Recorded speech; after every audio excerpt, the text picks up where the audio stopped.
오늘 주시는 하나님의 말씀은 시편 119편 57절부터 64절까지 말씀 보십니다. 할렐루야. 오늘 시편 119편 57절부터 64절까지 말씀은 히브리 알파벳 캣라는 단어에 해당하는 그러한 그 부분입니다. 57절을 보게 되면 나의 몫은 여호와이시기에 나는 말하기를 당신의 말씀들을 지키리이다 라고 말했느니라. 자, 우리 인생 가운데 우리가 세상을 살아가면서 우리 앞으로 떨어지는 몫이 있어요. 이걸 분깃이라고 번역을 해놨죠. 우리나라 그 속담에도 그런 말이 있습니다. 사람이란 자기가 먹고 살 것을 타고난다. 그런 거 들어보셨죠? 그런 의미입니다. 그런데 우리가 평생을 살아가는 동안에 나의 몫으로 주어진 것은 어떤 돈, 또 먹거리, 또 사람, 그게 아니라 나에게 주어진 몫은 여호와이시라는 거예요. 하나님 한 분만 나에게 있기만 해도 나는 도무지 부족할 것이 없다는 것입니다. 우리의 고백이 이와 같아야 될 줄로 압니다. 나의 몫은 여호와이십니다. 그래서 내가 이것을 깨닫고 나서 내가 말하는데 어떻게 말하느냐? 당신의 말씀들을 지키리이다. 하나님을 나의 몫으로 삼은 사람은 하나님의 말씀대로 지키며 사는 것이에요. 요한복음에도 그 말씀이 있죠. 너희가 나를 사랑하느냐? 그러니까 주님이 그 말씀을 하시면서 뭐라고 결론을 맺으시느냐 하면 만일 너희가 나를 사랑한다면 나의 계명을 지키리라 그랬어요. 하나님을 사랑하고 하나님을 나의 몫으로 삼고 또 내가 하나님의 사람인 것을 겉으로 드러낼 수 있는 유일한 방식은 뭐냐 하면 하나님의 말씀대로 살아가는 것이에요. 너에게 믿음이 있는 것이 무엇이냐? 너에게 믿음이 있다면 그것을 나에게 보여줘라. 누가 여러분의 믿음을 보여달라고 그러면 우리는 자 봐라. 내가 내 마음을 열어서 볼 테니까 하나님을 향한 나의 믿음이 있지 않느냐 보라. 그렇게 보여줄 수가 없어요. 야고보 사도가 그랬잖아요. 너희가 믿음이 있느냐?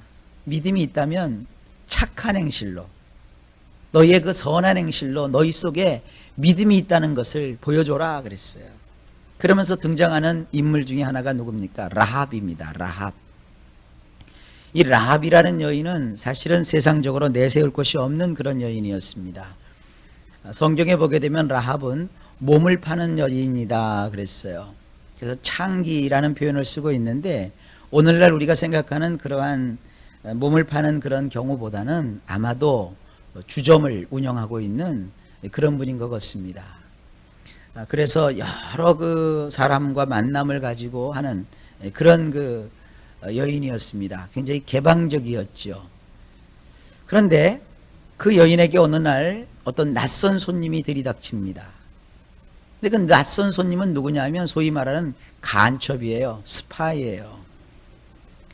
근데 우리 같이 이렇게 뭐 나라가 다 지금 정해져 있고 국가의 이익과 또 국가의 법과 또 거기에 해당하는 어떠한 그 모든 정부 구조가 완벽하게 갖추어진 그런 세상이라고 그 당시를 생각하시면 안 됩니다. 그 당시에는 그냥 성이 있고 성주가 있고 그런데 그 성을 염탐하러 들어온 사람들이 있었어요.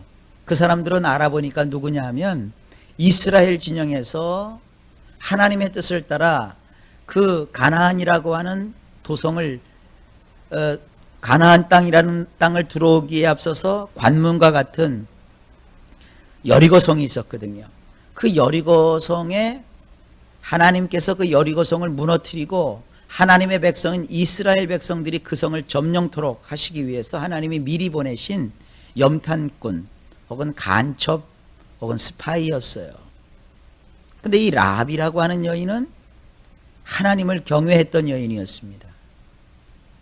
이거를 뭐 요즘 사람들의 논리식으로 어떻게 민족을 배신하고 나라를 배신하고 아무리 하나님의 일이라고 해도 그렇지 그거를 그렇게 눈 감아주고 그런 여인을 무슨 영웅으로 만드느냐 이렇게 비판적인 시각으로 볼 게 아닙니다. 이 라합이라는 여인은 그 하나님을 경외하고 하나님을 믿는, 그리고 하나님의 구원이 무엇인지를 두려워하는 그런 믿음과 신앙을 가진 여인이었다고 우리가 볼 수 있습니다.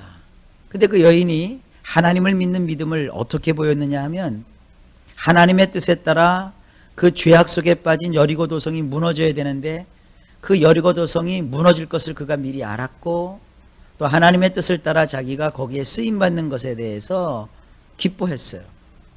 그래서 그 염탐꾼이 여리고성에 들어왔다라는 그 첩보를 입수한 여리고성을 파수하는 군사들이 들이닥쳐요.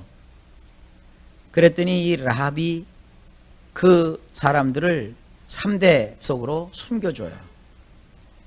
그리고 나서는 그들의 목숨을 구해줍니다. 너무나도 그 사람들이 고마우니까 이 라합을 기억하겠다고 하고, 이 여리고 도성이 어차피 무너질 터이니 이 여리고 도성이 무너지는 그날 우리가 라합과 라합의 가족들을 절대로 죽이지 않겠다라고 약조를 하고요. 그리고 라합이 머물고 있던 그 집 창틀에다가 이렇게 빨간 리본을 걸어놓게 해요. 그래서 결국은 여리고성이 무너지고 그 여리고성을 물밀듯이 이스라엘 백성들이 들어와서 점령할 때 라합과 라합의 가족들을 살려주는 역사가 있었어요. 근데 성경은 그 장면을 가지고 믿음을 설명하는 거예요. 라합이라는 여인은 하나님의 일을 이루기 위해서 자기의 목숨도 아까워하지 아니하고 믿음의 행위로 뭘 했느냐, 그 정탐꾼을 살려줬어요. 숨겨주었어요.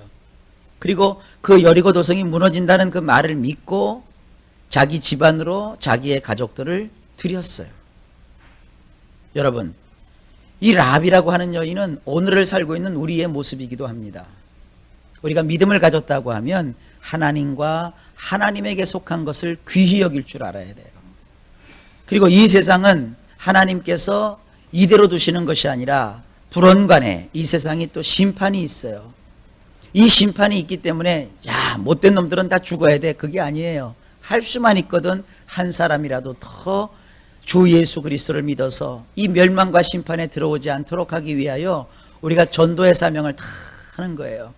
전도라고 하니까 여러분들이 띠를 두르고 밖으로 나가서 사람들에게 전파하고 예수 믿으라고 외치는 것만 전도라고 생각하면 안 됩니다. 그것도 전도이고, 더 여러분들 효과적이고 적극적인 전도는 뭐냐면 내 주변에 내가 알고 있는 사람들, 가까이 있는 나의 가족, 그리고 나의 친구, 나의 친척, 그리고 나의 이웃에게 우리가 끊임없이 친절을 베풀고 호의를 베풀고 그들과 아름다운 사귐을 가져서 그들로 하여금 예수 그리스도를 자연스럽게 믿을 수 있도록 애쓰고 수고하는 것도 큰 전도의 방법입니다.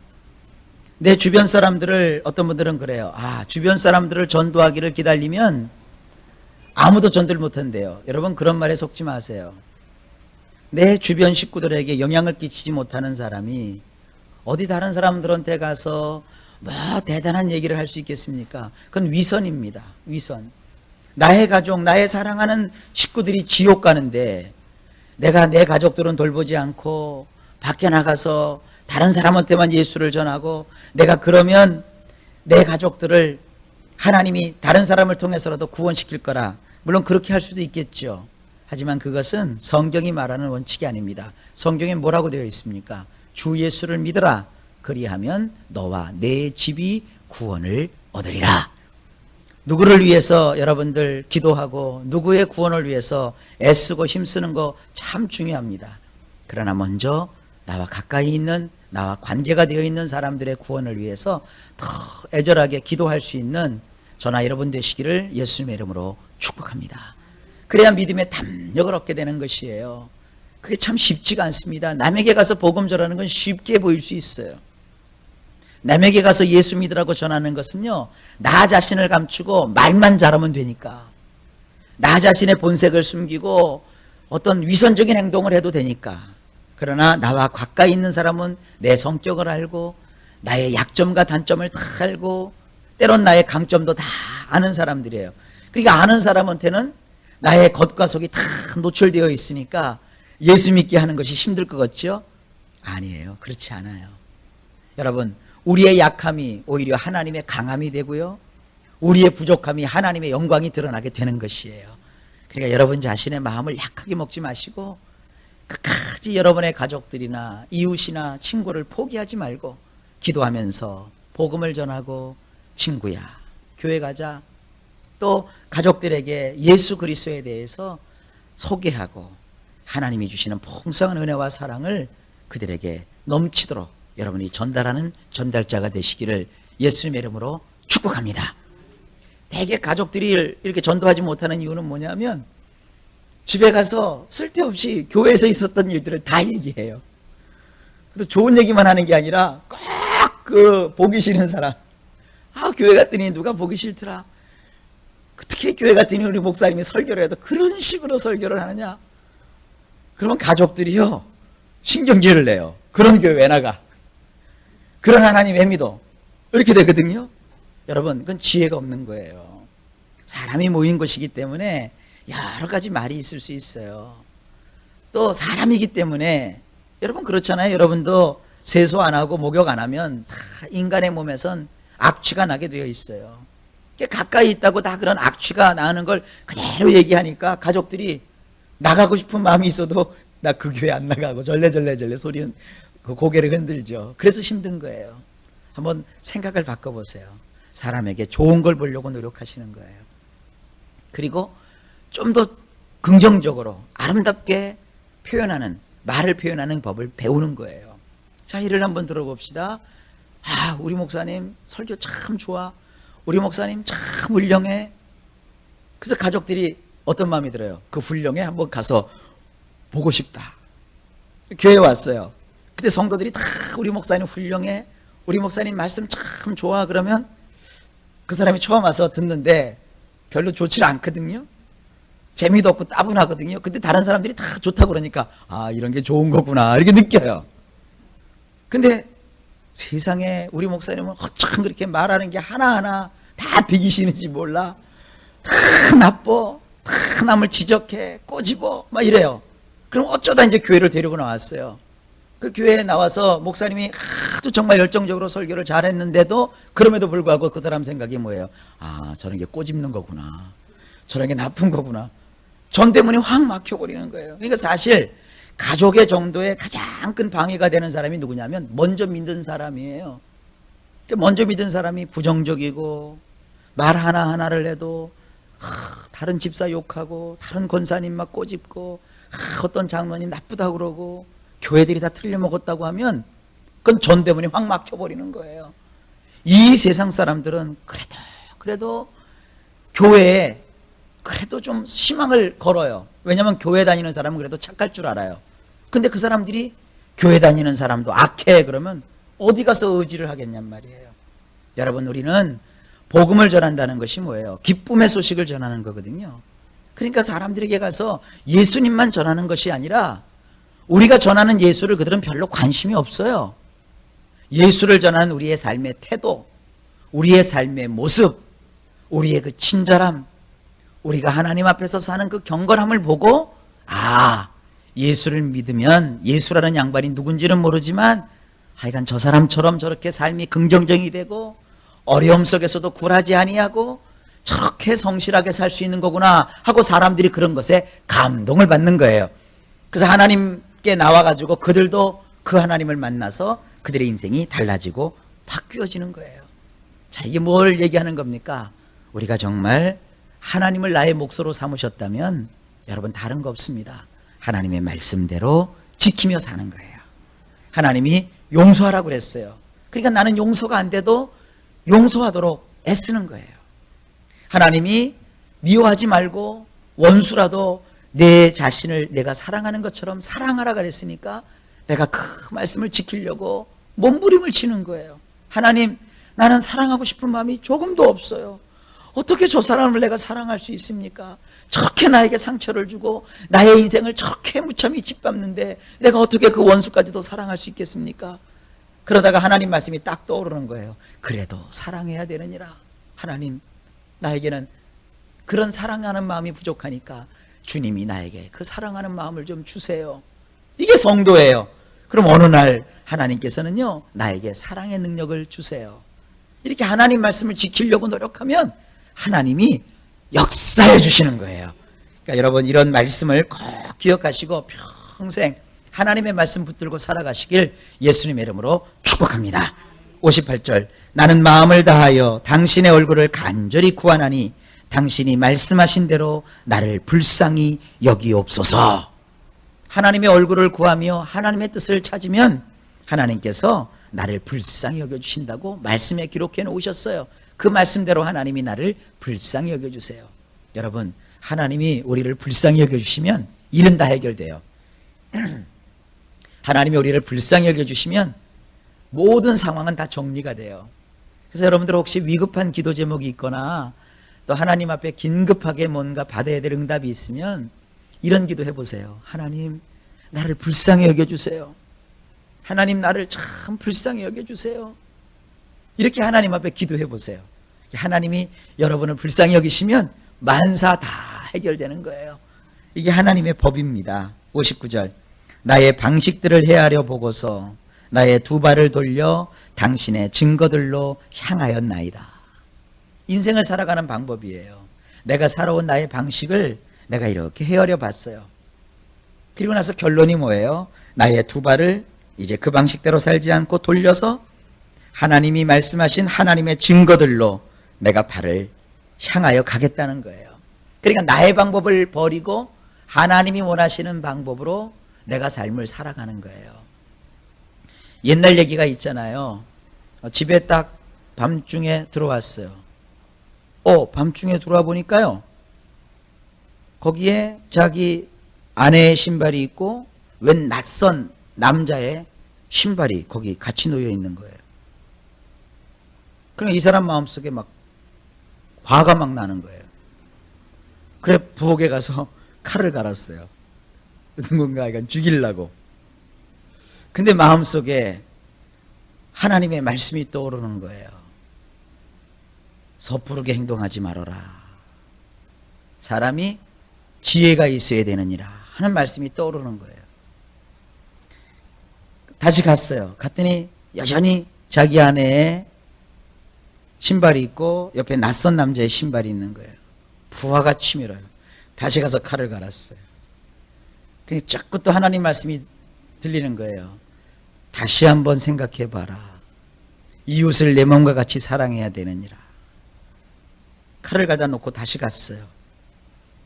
아내의 신발이 있고 낯선 남자의 신발이 있는 거예요. 화가 막 났어요. 그리고 또 나같이 가서 칼을 또 갈았어요. 그러니까 또 하나님이 말씀하시는 것이 생각이 나요. 다시 생각해라. 함부로 행동하지 말아라. 인내하라. 주님이 자꾸 그 말씀을 주시는 거예요.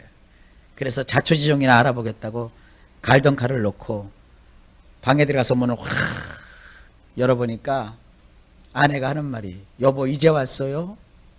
그리고 그 남자가 하는 말이 그 아내의 여동생이 저기 매부죠? 매부가 되나? 동생의 누이의 남편을 뭐라고 불러야 돼? 그거 잘 모르겠어요. 매부? 형부. 아니, 형부 아니죠. 남동생의, 누이의 남동생의, 헷갈리네. 동서지간에. 어쨌든 문을 확 여니까 이 남자가 그러는 거예요. 형님! 이러는 거예요. 알고 보니까 자기 와이프의 동생이니까, 남동생이니까, 이게 동서지간이 되나요? 예? 뭐, 그래요, 하여간. 참, 우리말 어려워요. 그런데, 한동안 여러분, 우리가 사우디를 갔을 때 내가 있잖아요. 이 사람이 결혼하기 전에, 동생을, 자기 와이프의 남동생이 돈을 벌려고 군대를 제대하고 사우디를 갔던 거예요.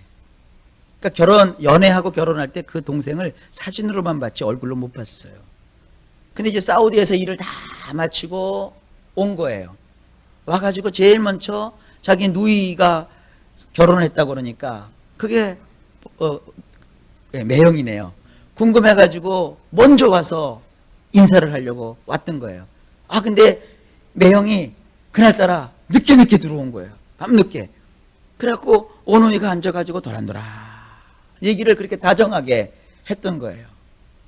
그러니까 그날 만약에 이 사람이 하나님 말씀을 어겼다면 칼 들고 들어가고 죽일 뻔했죠. 이게 극단적인 얘기인지 누가 꾸며낸 얘기인지 모르겠습니다만 있을 법한 얘기예요. 우리 인생에 그런 일이 참 많아요. 그냥 자기 성질에 못 이겨서 냅다 들여댔는데 나중에 알고 보니까 그게 아니었어요. 이 세상에 그런 일들이 얼마나 많은지 몰라요. 여러분 방식대로 인생을 살지 마세요. 내 방식대로, 내 경험대로, 내 판단대로 살아갔다가 큰일 날 일이 얼마나 많은지 몰라요. 그러니까 이 시편 기자가 그래요. 나의 방식들을 자세히 헤아려 보니 이것대로는 안 된다. 그래서 나의 두 발을 돌려서 당신의 증거들로 향하였나이다.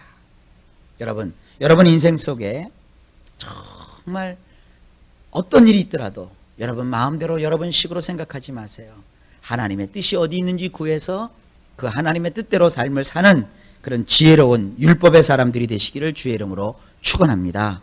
60절 나는 당신의 계명들을 지키기 위해 서두를 것이며 머뭇머뭇거리지 않을 것입니다.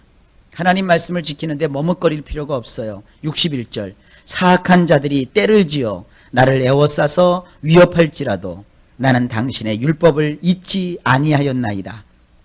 62절 한밤중에 나는 일어나서 당신의 의로운 샤파트로 인하여 당신께 감사를 드렸나이다. 63절 내가 동역자로 삼은 자들은 모두 당신을 경외하는 자들이며 당신의 교훈들을 지키는 자들이니이다. 여러분 이 친구와 동역자는 좀 달라요. 친구는요 안 믿는 사람도 있고 믿는 사람도 있지요. 여러분 꼭 우리가 믿는 사람만 친구를 사귀면 언제 누구에게 전도하겠어요. 그러니까 친구는 믿는 사람이든 안 믿는 사람이든 다양하게 있을 수 있어요.